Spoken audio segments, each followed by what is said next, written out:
was a freshman at the university that I was going to be probably a professor of English or a writer anyhow.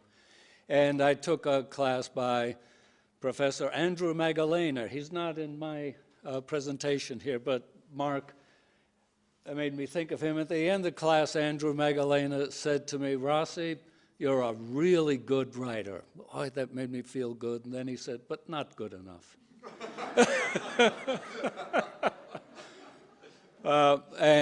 So I stayed with something that always was easy for me, and that was mathematics. Well, I've structured this talk. By the way, I'm also happy to hear that it's okay with Fred that we all run a little longer than usual. He's not uptight about that. I appreciate that. Let's see now. I want to start out with a little incident, then I want to talk about my transformative experience, which is a little different from some of those you've heard before. Mine has taken about 65 years, and this is still in progress. And then I want to just try to summarize what I think I have learned.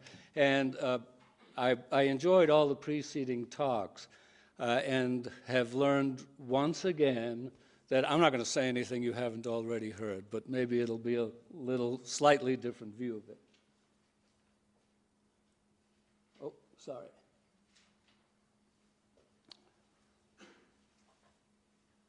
Well, last week I was in Oaxaca, Mexico, and one of the things I did was to go out to into the country and spend an afternoon at a tapestry, rug makers, and he gave a presentation to a little bunch of us. And what he does is he and his family, they've been doing that, they're in their 5th generation of doing that, is that they make rugs, starting with the shearing of the sheep to the actual selling of the rugs. And he gives a demonstration of this whole process. What you see him doing here is carding the wool. Behind him is a spinning wheel, and in front of him are the dyed skeins of wool. And he talked about the dyeing processes. All the materials that he uses for these dyes are materials that are found locally in Oaxaca. By the way, Oaxaca is the world's breadbasket. It is an amazing the number of and variety of things that can be used for the palate. It's just, I recommend it to you very strongly. But also, the same materials are used for dyeing. Those colors that you see in the front, running from purple through red all the way to indigo. Well, actually indigo is something else. All of those colors come from the cochinillo, which is a parasite that lives on the prickly pear cactus. It's those white spots there. And if you scrape off those white spots, as Nelson did, put them into your palm and crush them, then out comes this fantastic color. We noticed, he asked us to compare what was in our palm with our neighbors, and they were slightly different colors. And he pointed out that the color really depends upon the pH of the skin. Then he came along and he squeezed some lime juice into our hands, and we got a different color. And then he put some paste, limestone paste, into our hands, and it got much more purple. And he said that all of those colors that were in the front row just all come from the cochinillo, and it is absolutely permanent and has been something that they've been doing there for thousands of years. So after that experience, I reflected on what was going on here. Was this science we were talking about? Were we talking about art? Were we talking about culture? And was there teaching going on or learning going on? So I just want you to hold that thought while I now go back 65 years to the first person who had some influence on me, Mrs. O'Hare. Now, I don't want you to think that I've carried a photograph of my 8th grade teacher for 65 years. This is actually Sammy, and Sammy just reminds me, just in the look on her face, of Mrs. O'Hare. Mrs. O'Hare was my homeroom teacher, English teacher, and mathematics teacher in 8th grade. And her real love was English. It was just beautiful the way she would read the poetry that we were, some of Dickinson, some of Longfellow. But she was also quite competent in the mathematics. I was kind of a fidgety kid. In fact, you'll probably see me fidgeting up here. And so she had me sitting in the front row so I wouldn't be too big a nuisance. And I was mostly bored in the mathematics class. And one day she called me up to the front of the room and said, Hugo, she said, my job here is to get everybody in this classroom to be able to do these problems, to get to the place where you are now. And so I want to work with all of the students. And what I'd like you to do, there's Morris and Miguel in the back room that are really struggling. I want you to move your desk back there and work with them while I work with the rest of the class. The next person who had this kind of influence on me, and again, this is not Dr. Astrakhan, this could be his grandson, but Dr. Astrakhan was an English teacher at Stuyvesant High School, and I took a course in creative writing with Dr. Astrakhan. And when we all turned in our first papers, what he did was he sat at the desk in the front of the room and called us up one by one.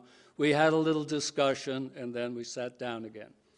And I saw some of my classmates coming back with this red writing all over their papers, and I began to sweat. And when he called me up there, my paper had no red writing on it.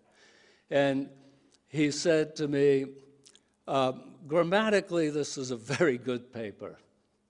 And you also know how to spell words in the English language. I want to commend that too. So, but the paper reads like a mathematical proof. So I'd like you to rewrite it. I'd like you to hold back a little bit so that the last few paragraphs are not just mopping up, and then turn the paper in again. I graduated Stuyvesant High School and went to the College of the City of New York and won. Now this actually is Bennington Pearson Gill.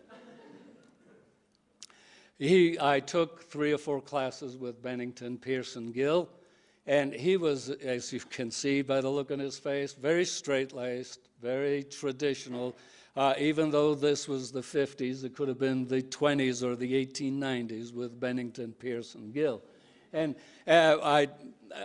in the class I took with him at the end of my junior year, he called me into his office and he said to me, Mr. Rossi, I want you to take my class next year. It's going to be extremely hard, but that's what you're going to need where you're going to graduate school. I was surprised. I didn't even know I was going to graduate school.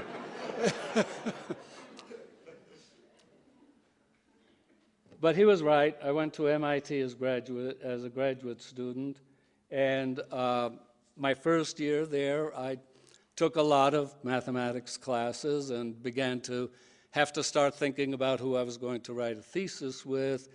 And I was advised to write a thesis with one of the younger faculty in the department because mathematics was changing dramatically at that time, and it would make a lot of sense to work with somebody who was really at the forefront of the new ideas coming into the subject.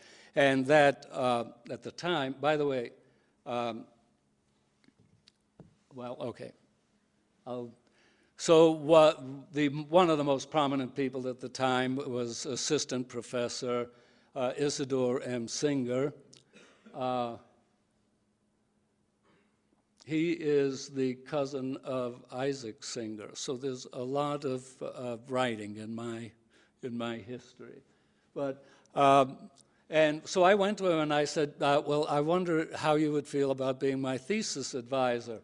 And he said, well, that's absolutely great. He said, I want to learn several complex variables, and I need somebody to teach it to me. So what I want you to do next semester is to run a seminar. There are all these papers. The subject is developing so fast that you don't know where to jump in. When you jump in, it's referring to another paper. I'm really a little worried it's circular, and I know you'll be able to sort it out and give it to us. This was an amazing thing for me. Somebody who had come from City College of New York, now going to be giving lectures to the mathematics faculty at Harvard and MIT, because it was a joint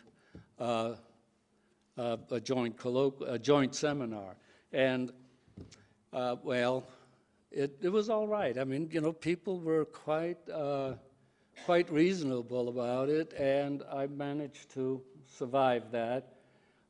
When I got my degree, Singer said to me, I think you should go work with Kodaira and Spencer at Princeton, because what they're doing is absolutely fantastic. They've got a whole new view of looking at geometric structures and the deformations of geometric structures. I can't understand any of that, but if you went there, you would do it, and then you could come back and tell me. So I went there, and as a postdoc, and my mentor was Donald Clayton Spencer. He